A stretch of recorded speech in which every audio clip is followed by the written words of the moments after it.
Isabalira ya Kimuri rege ni nyenda kureka muigue uria Kimuri gitigirwo giakanite ona twikiria ni ngatho nyingi muno ni guthina mbere na wikarania na ithu inyuothe muratutumira SMS no dracio na twina muthuruti Alex Kenyo Kamau, twina Rosemary Muthoni na twina Majipi Mushiri o tukariria tu tukirunga igire ithatu ciegie bururi witu na siasa cia bururi witu Muthoni ke twigire kindu gitwo party politics tugwikate atwita ruriri rwa Gikuyu tweherere kaundu gaka ka Ifode na to ruriri rwa Gikuyu kiama kia ODM baba giokirire auge uguo niguo koraikaraga riu riria akua niguo icungwa turona niria nyuranio maita meri aya mathimu no yo amwe ni maralinda inji aria angi maralinda mwananchi party politics hari ithuĩ Agĩkũyũ tũgwĩkate twambe tũcieherere twambe tuge atĩrĩrĩ nĩ ng'ania woka tareke twambe tũthũrime ng'ania ũyũ nĩ ng'ania ũyũ ũngĩ Muthoni arenda kĩndũ gĩgwĩtwo women rape tareke tũmũthũrime kuma mawĩra make na maũndũ marĩa mothe ekĩte tũgũkinya rĩ hau twĩta Agĩkũyũ nĩgũgũcokeria kĩũria kĩu no hena kĩndũ kĩngĩ kĩrangiangia etera tu hũre ka step kamwe thutha njoke hau hena ũndũ I'm very passionate about ũhoro wa devolution mũthuro nĩ akwarĩtie ũhoro wa Senate ĩkoragwo na auditors hena ũndũ aigire ũguo marikana gĩcagu makorwo auditors Senate de samonaga governors na report meekeire matumagira ke auditor general auditor general I agree. That is what they use. So it means they are factual in what they do. But ne maita maigana Senate esamonete governor karega goka. Do they have power? Ta judiciary kumenya atiriri agerega goka ri ni maundu mariku magerirwo mekike matire na powers issue. Let's be honest. Matire no arega goka na tire mwe na timere na timatatu ni mathiaga makaiga niguo gweki auditor general araiga na mundu urekira housewarming na milioni 5 hena mundu uragurire you know all those stuff but bringing it out is their work to let people know niki kirathi na mbere but ni makoragwo mena limitation twagirwo tumenye atiriri while 1 2 3 ni wa misappropriate public funds what happens next. That is what we need to talk about devolution. 2, tondu mundu uyu ara misuse devolved resources ni governor na oversight yake ya county ni MCAs ri gutire hindi jega ingioka guku oversight gwirage ureka na niwe urandiha no uguo sick I can't tondu rucio ri ni ukaiga ndikahe umushara kana unjethiririe mieri 3 hena maundu maingi twagirwo we need to separate the governor and the MCAs. They become very independent. Ate ona no go oversight tondu ni ndiramenya mushara wakwa ri kuma exchequer uroka direct to our account. I am not depending on you. Those are the things that we need to start filling in the gaps. Because for as long as MCAs depend on the governor, there will never be oversight for governors' resources. Never ever on autogetura. Never ever. And that is the mistake we did, Bonanjaga. Yenye delegated responsibility. Thank you, Rosemary. Delegated responsibility. Responsibility na the national government could delegate responsibility shayo kule governors. That's why the local assemblies do not work. Maraka rutaira ndeke. Na mundu umarehaga ni governor. Na governor ugo madam urauga ona waberia kumuthie kire nginya resources cia gwaku ona gwaku do kuheo koguo ndui na independent thinking uraforo ure mundu ucio arakwira 2 thini wa audit ugikorwo ina delegated responsibility andu acio urauga nio moka gwika audit thini wa county ona mangikuhe report na nduri na capacity ya kumenya ya kwamba guthoma report yone uri hana we mwene we uri senator you will not be able to execute it kuno mwako ko ina capacity no ngoro ara he report yekitwo ni auditors ukorwo ina capacity ya kuhota ku understand the content na niguo muthuri akugite mbere mundu ra understand context na content ya a particular document agicoka guthie kumi ta henda gikemwa o hanini Majipi ndenda kuguthuka riri mundu gwitwo President William Ruto no ũraria harĩa the African Summit. Reka tũigue tu o hanini nĩ atĩa akũrathiĩ na mbere. And Kenya has already begun implementing the elements of this vision through the establishment of the National Infrastructure Fund, a platform designed to mobilize long-term domestic capital into strategic national projects. Already, our new National Infrastructure Fund has mobilized approximately $1 billion in the last 4 months, demonstrating the enormous potential that exists within African economies themselves. And this is money we have just mobilized here in Kenya. As government, we are deliberately partnering with the private sector to build confidence, reduce risk, and crowd in investment into transformative public infrastructure. Our objective is simple: to create credible mechanisms through which private capital can participate securely and profitably in Africa's growth story. Kenya's experience demonstrates what domestic resource mobilization can achieve. Over the last 3.5 years, we have mobilized nearly $4 billion locally for our affordable housing program. Through innovative domestic financing mechanisms, we are investing in housing, creating jobs, supporting enterprise, and expanding home ownership, while restoring dignity to millions of Kenyan citizens. This experience demonstrates a fundamental truth: Africa can generate substantial development resources internally when institutions are strong, policies are credible and predictable, markets are trusted, and citizens themselves become active participants in nation building. Excellencies, infrastructure development remains one of the most decisive foundations of Africa's economic transformation and continental integration. Africa's infrastructure financing gap continues to constrain productivity, continues to increase the cost of trade, weaken industrial competitiveness, and fragment markets across our continent. According to the Africa Development Bank, Africa requires between $130 and $170 billion annually for infrastructure investment, with financing gaps estimated at between $70 and $100 billion every year. Bridging this gap will not happen through public borrowing alone.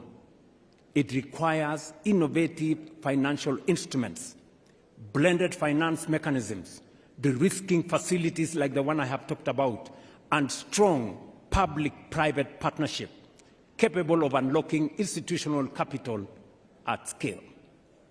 But the broader challenge before us is continental. We must accelerate investment in transport corridors, in ports, rail systems, roads, aviation connectivity, and integrated logistics ecosystems capable of binding Africa together into one competitive economic space under the Africa Continental Free Trade Area. Because Africa cannot trade effectively with itself while its economies remain disconnected from one another. Connectivity is not merely about infrastructure. It is about competitiveness. It is about regional value chains. It is about food security, and it's about industrialization. And ultimately, it is about shared prosperity. Equally critical is the question of energy. That is why we must fundamentally restructure and strengthen Africa's financial architecture to mobilize the scale of capital required to finance this transformation on African terms. Excellencies, Africa possesses some of the greatest renewable energy potential anywhere in the world, from geothermal resources in the Rift Valley and on to immense opportunities in solar, wind, hydroelectric power, and green hydrogen across our continent. Africa, therefore, has a historic opportunity not merely to participate in the global energy transition, but to help lead it. But for Africa, the energy transition must also be a development and an industrialization transition.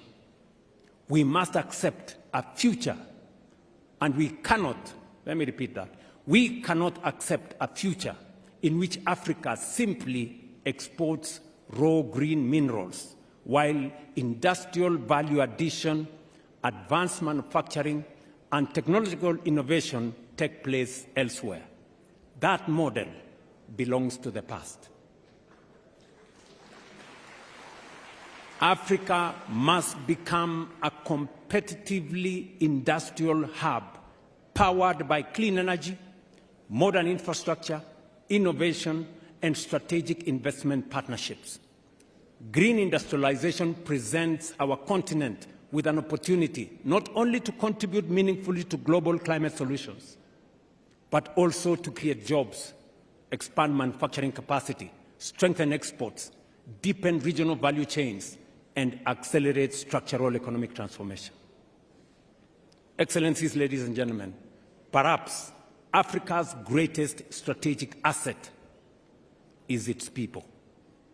This demographic and the demographic reality that it presents will profoundly shape the future of labor markets, the future of technology, urbanization, consumption, innovation, and of course, economic growth. Our youth population is not a burden to be managed. It is an extraordinary strategic advantage to be invested in. But demographic potential does not automatically become demographic power. It must be deliberately cultivated by education, skills development, research, digital inclusion, entrepreneurship, and technological innovation. We must equip Africa's young people not merely to seek jobs, but to create enterprise, build technologies, drive industrial transformation, and lead the next frontier of artificial intelligence and digital innovation. And across our continent, this transformation is already underway. From Nairobi to Lagos, from Kigali to Cape Town, young Africans are redefining finance through fintech, transforming agriculture through technology, expanding digital commerce, building globally competitive startups, and creating solutions capable of shaping industries far beyond our borders. What they require is access.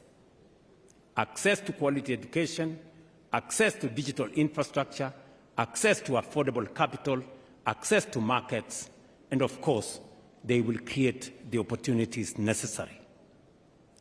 Ladies and gentlemen, none of these ambitions can be fully realized without peace, stability, and effective multilateral cooperation. Peace, security, and development remain inseparable foundations of sustainable progress. Yet across parts of Africa and beyond, protracted conflicts, violent extremism, unconstitutional changes of government, terrorism, organized crime, and climate-related insecurity continue to undermine stability, weaken institutions, and constrain economic advancement. Current estimates indicate that Africa accounts for nearly 40% of active armed conflict globally and close to half of all internal displacements worldwide. These figures underscore both the scale but also the urgency of the challenges confronting our continent. We must therefore reaffirm our collective support for African-led peace and security mechanisms, including the Africa Union Peace and Security Architecture, predictable financing, institutional capacity, and international cooperation in support of lasting peace. But lasting peace cannot be secured through military response alone. Peace requires confronting the structural drivers of instability: poverty, exclusion, unemployment, inequality, weak institutions, climate vulnerability, and the absence of economic opportunity, particularly for young people. That is why strengthening Africa's strategic autonomy in matters of peace and security remains an imperative.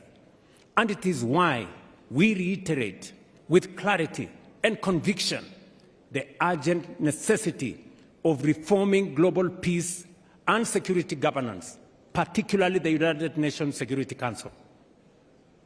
It is both indispensable and unconscionable that a continent of nearly 1.5 billion people, represented by 54 sovereign states and constituting one of the largest blocs within the United Nations, continues to remain excluded from permanent representation on the Security Council.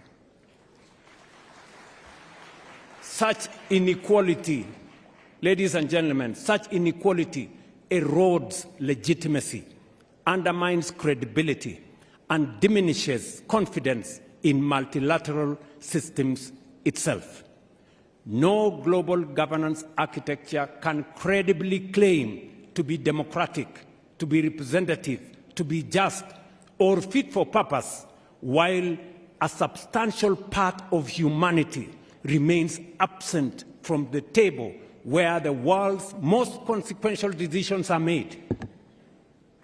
The time has come, therefore, for the international community to recognize, without ambiguity or without delay, that Africa cannot and will not and must not remain subject to decisions taken without its equal voice on the table. The reform of the Security Council is not merely an institutional adjustment. It is a moral obligation. It is a strategic necessity. It is indispensable to restoring trust, legitimacy, and confidence in the international order itself. Kenya, therefore, remains steadfast in its support for the common African position as articulated in the Ezulwini Consensus and the Sita Declaration, which calls for Africa to be accorded permanent representation on the Security Council with all the prerogatives and privileges of permanent membership, alongside additional non-permanent seats. Excellencies, ladies and gentlemen, Africa does not need privilege, but fairness. We don't need exclusion, but inclusion. We do not seek confrontation, but partnership anchored on mutual respect, shared responsibility, and of course, shared progress. This summit, therefore, presents us with an opportunity to define a new era of engagement between Africa and its partners, an era based not on dependency, but on dignity, not on extraction, but on value creation, and not on short-term transactions, but on long-term shared prosperity. Because the Africa we envision is an Africa of confidence, an Africa of ideas, an Africa of innovation, an Africa of enterprise, an Africa that believes in itself, invests in its people, mobilizes its own resources, and engages the world as an equal partner in shaping balanced, prosperous, and peaceful global future. Africa is rising, determined to shape its own destiny, and increasingly prepared to shape the future of the world itself. That is the Africa Forward agenda, an agenda grounded not on dependency, but in sovereignty, not in vulnerability, but in resilience, and not in limitation, but in possibility. That is the Africa whose time has come. Excellencies, ladies and gentlemen, Kenya is deeply honored to co-host this summit here in Nairobi. We look forward to productive deliberations, practical outcomes, and enduring partnerships capable of advancing prosperity, stability, dignity, and shared progress for our people and for future generations. I thank you for your kind attention. Thank you very much.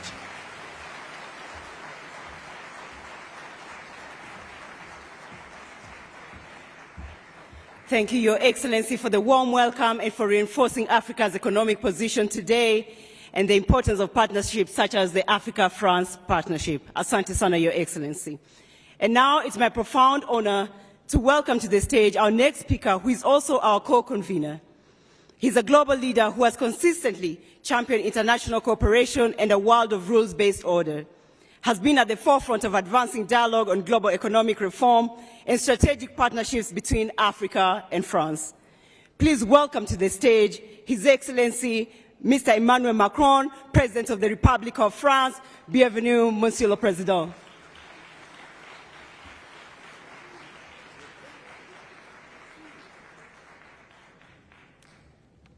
Thank you so much.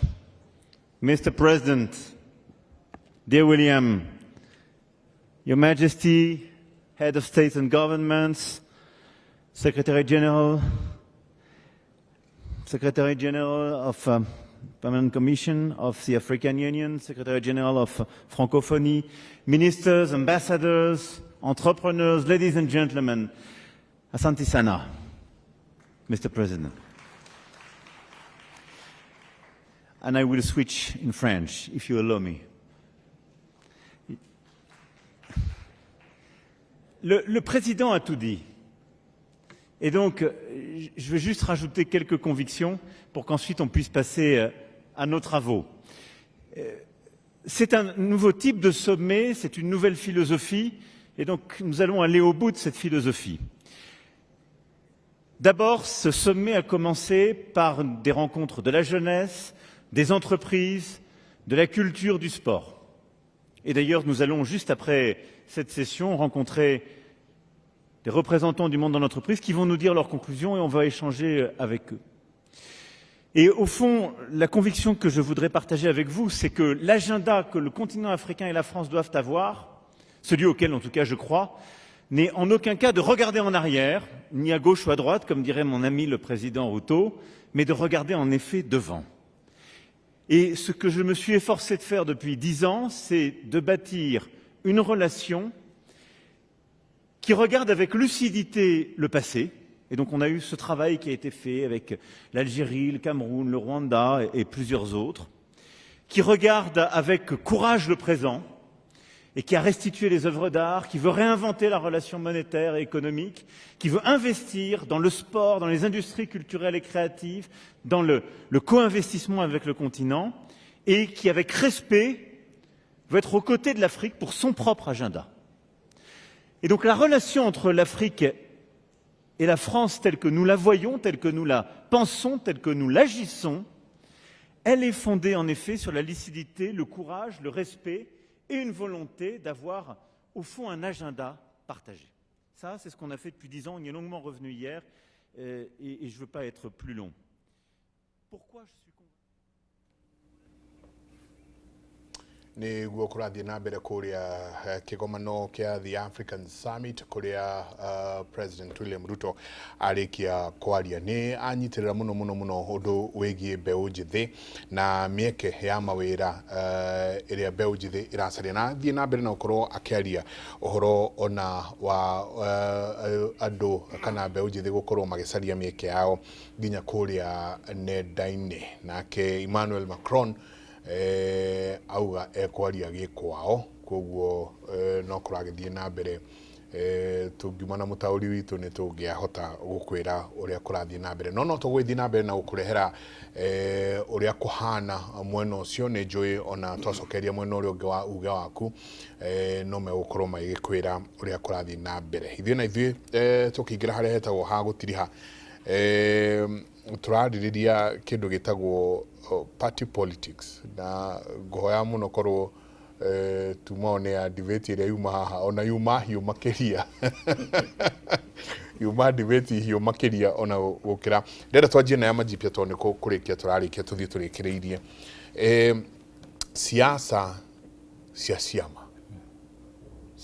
ciama nicio ihana ta iroka igithukagia nginya utongoria uria twi naguo tugacaria ateti tugatiga atongoria siasa cia kiama nicio ciatumire andu aingi magicuhirira kagoti ka Uhuru Kenyatta siasa cia kiama nicio ciatumire andu aingi makacuhirira kagoti ka President William Ruto then thutha wa mwaka umwe makanjia kuga na ngatia ya twendaga tugwika atia tuke twehereire riu siasa cia kiama ni tugakinya hau twita bururi in fact ndatwa kurorora kuhana tha ici ri siasa cia kiama ongorwo gwi kindu giturorereirie mutaro na turite ni uhoro wa gubuata siasa cia kiama na gicoka thutha hanini haria mekwarĩtie uhoro wa MCA gutigithukanio ri njuke riu haha nigetha tunyitithanie uhoro wa kiama nigetha mwiroreri witu akorwo agitaukirwo wega uhoro wa important ya kiama kuria bunge ri ni tubati twike amendment ya katiba tumenyage ati na ona muno itano ka amendment ri ni tubati tumenye githurano kiria kiroka ga 2027 tukorwo ati mundu ukuhituka na executive ni twamuma abunge ingi kuria legislature niki tondu kwa muhano ingithurwo na kiama kina tugeru ni ndahituka na kiama ya TSP kuria senate njoke riu kuria bunge uria Wanjiku andumire uko kwina finance bill irahinyiriria Wanjiku na Wanjiku ni ajira athie njuge no kiama giakwa kirauga yes hinyagiririo guthii na murugamo wa kiama ngahihinyiriria mugambo wa Wanjiku no nginya tukinye handu twita bururi tugatigithukanagia uhoro wa executive na legislature ati abunge aria twathura tutige guthura abunge ati turauga thuti ati turauga ati kiama giki kiama kina githurirwo thuti tutigana na uhoro ucio wa thuti tondu uhoro ucio wa thuti urarehe guthura mundu tari muru mikore kaingira kiama kiria kiraria kana kiria kina wave nigetha ithurirwo ku thiinie yathurwo ri magacoka gukomagoka ku bunge makagurwo hindi ciothe kwina bill kana kwina undu rabatara kwariririo muingi gutiri hindi makaririria Wanjiku tondu moka kuga uria munene wa kiama arauga no nginya tukinya handu ati tukarwa governor wa kiama giki governor ni mundu wa kiama kia twa muhano ni wa kiama gia Jubilee tuguthura governor wa Jubilee tuthure senator wa TSP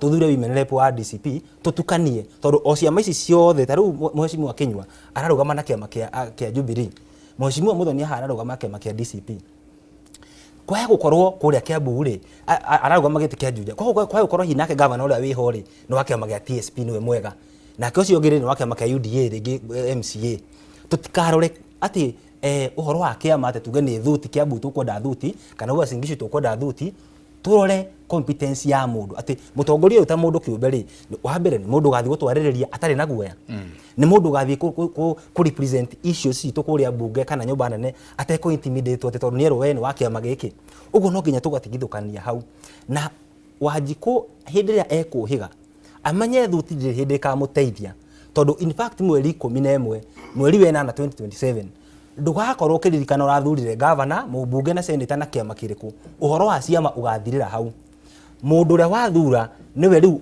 ukumanagia na hau no ugathie bunge na mundu agithi kwaria bunge ndamba ku introduce de wa kiama kina athiaga ta mundu kiumbe ta mujumbe wa itura rina uguo no nginya tukinya handu ta Wanjiku tutige uhoro wa thuti na guthura ciama na euphoria ya kiama tondu yo niwe tutete tondu twathura euphoria ya kiama ri hathara ni iriku kwa muhano tungithura taru executive ikorwo ina abunge anini ri gukorwo speaker uria guthurwo speaker wa bunge uria guthurwo niwe majority ri majority ni opposition ri majority leader no wa opposition tiwe we na executive ri na committee itecia committee cia bunge ikorwo chairman acio ni ya opposition ri andu acio ni mekuhota gwika oversight executive na njira njega tondu gutiri mundu ramoera thimbo akimeraga nina ni munene wa kiama giaku no tungithura ati speaker na majority leader na chairman a committee no tongoria wothe wa bunge ni wa kiama kiria kioya executive tugutura turiraga tondu hatiri hindi andu atuka expect maine rwimbo ngurani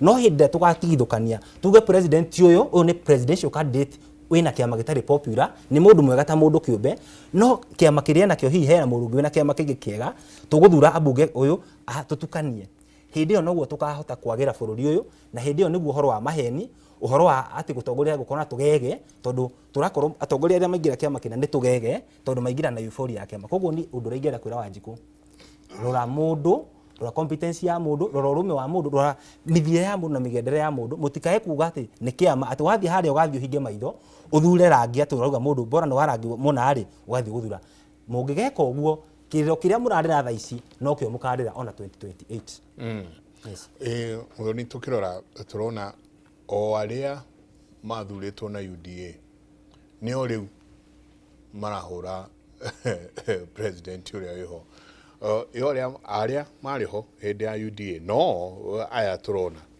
no kiama maruga ithe mathie Jubilee kana mathie DCP kana mathie kuria kungi no kiama maruga aivia njira njikirie hanini ahe kimenyithia kingi kia onjoria tukire hau tuikirie